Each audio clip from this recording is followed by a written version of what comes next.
Robert Kiyosaki द्वारा लिखी गई पुस्तक रिच डैड पुअर डैड में पैसों का मैनेजमेंट कैसे करना है बहुत अच्छे से बताया गया है। रिच डैड पुअर डैड किताब पैसों के बारे में अमीर लोग और गरीब लोग अपने बच्चों को क्या सिखाते हैं इस बारे में बताता है। हर व्यक्ति अमीर बनना चाहता है। सभी का सपना होता है कि उनके पास बहुत धन दौलत हो, महंगी गाड़ियां, बंगले, महंगे कपड़े हों। ये सपना तो सभी लोग देखते हैं, पर बहुत कम लोग ही इस सपने को पूरा कर पाते हैं। ऐसा नहीं है कि लोग मेहनत नहीं करते, बेशक वह कड़ी मेहनत करते हैं, पर पैसों का मैनेजमेंट कैसे करना है लोग यह नहीं जानते हैं। इस वजह से लोगों के अमीर बनने के सपने पूरे नहीं हो पाते। बचपन से ही हमारे दिमाग में यह बात डाल दी जाती है, यदि आप अच्छे से पढ़ाई करते हैं, अच्छे मार्क्स लेकर आते हैं, तो फ्यूचर में आपको अच्छी जॉब मिलेगी और आप खूब सारा धन कमाएंगे।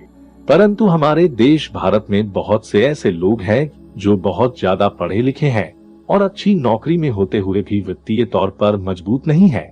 वहीं दूसरी तरफ ऐसे भी लोग हैं जो ना तो अच्छे से पढ़ाई किए होते हैं और ना ही किसी के अंडर में जॉब करते हैं, फिर भी वे अमीर लोगों की गिनती में सबसे आगे हैं। इसका सबसे अच्छा उदाहरण धीरूभाई अंबानी जी है। अर्थात हम कह सकते हैं कि कोई भी व्यक्ति सिर्फ पढ़ाई और नौकरी के दम पर ही गरीब और अमीर नहीं हो सकता है। इसके लिए आपको फाइनेंशियल मैनेजमेंट को समझना बहुत जरूरी है।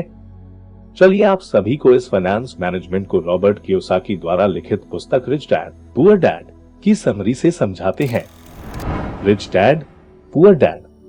रॉबर्ट कियोसाकी के दो पिता हैं, जिनमें से एक अमीर है और एक गरीब है। अब आप सोचेंगे दो पिता कैसे? एक उनके जो कि गरीब थे, दूसरे पिता उनके बेस्ट फ्रेंड के पिता थे जिन्हें रॉबर्ट अपना पिता मानता था। एक पिता जो गरीब है, बहुत ही ज्यादा पढ़े लिखे हैं, और उनके दूसरे पिता जो अमीर है, उन्होंने अपने स्कूल की पढ़ाई भी पूरी नहीं की होती है। दोनों ने अपनी जिंदगी में बहुत कड़ी मेहनत की थी और दोनों ने भी अपने क्षेत्र में सक्सेस भी प्राप्त की थी, लेकिन पैसों को लेकर उन दोनों की राय बिल्कुल ही अलग थी। इसलिए रॉबर्ट कियोसाकी हमें समझाते हैं कि एक गरीब माइंडसेट वाला आदमी और एक अमीर माइंडसेट वाला आदमी अपने बच्चों को कैसी फाइनेंशियल एडवाइस देता है। एडवाइस नंबर 1, माइंडसेट सोच। रॉबर्ट कियोसाकी के पहले पिता का मानना था कि वह कोई वस्तु खरीद नहीं सकते, जबकि दूसरे पिता इस बात से चिढ़ते थे। दूसरे पिता रॉबर्ट को हमेशा समझाते थे कि तुम किसी चीज को कैसे खरीद सकते हो, इस बारे में सोचो। पहले पिता की सोच नकारात्मक है, वहीं पर दूसरे पिता की सोच प्रश्नवाचक है। नकारात्मक सोच बात को वहीं पर खत्म कर देता है, जबकि प्रश्नवाचक सोच हमें सोचने पर मजबूर कर देता है कि हम कैसे किसी वस्तु को हासिल कर सकते हैं। जब कोई व्यक्ति अपने दिमाग में यह सोच लेता है कि वह किसी वस्तु को नहीं खरीद सकता, तो उसका दिमाग भी काम करना बंद कर देता है। परंतु जब कोई व्यक्ति अपने दिमाग से प्रश्न करता है, तो उसका दिमाग काम करना शुरू करता है। दिमाग प्रश्नों के उत्तर ढूंढने लगता है। इसका मतलब यह है कि दिमाग को नकारात्मक चीजों से दूर रखो और दिमाग को उसका काम करने दो। इससे दिमाग एक्टिव रहेगा और धीरे धीरे स्ट्रॉन्ग हो जाएगा। एडवाइस नंबर 2, रिस्क जोखिम। रॉबर्ट के पहले पिता का मानना था कि आपको जोखिम नहीं उठाना चाहिए। आप अच्छे से पढ़ाई करो, अच्छे मार्क्स लेकर आओ तथा सेफ और सिक्योर जॉब करो। वहीं दूसरी तरफ रॉबर्ट के दूसरे पिता सिखाते थे कि जोखिम को कैसे मैनेज किया जा सकता, कैसे हम रिस्क को कैलकुलेट करके उसे कम कर सकते हैं।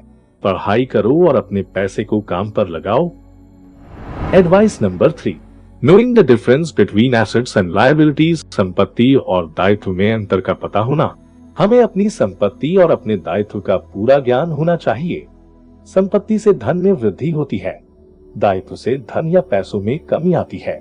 यदि आप अमीर बनना चाहते हैं तो आप संपत्ति खरीदें, जमीन, बॉन्ड, शेयर इन्वेस्टमेंट, और यदि आप गरीब ही रहना चाहते हैं तो आप दायित्व, लोन पर लिया गया फर्नीचर, गाड़ी, लग्जरी प्रोडक्ट्स खरीदें।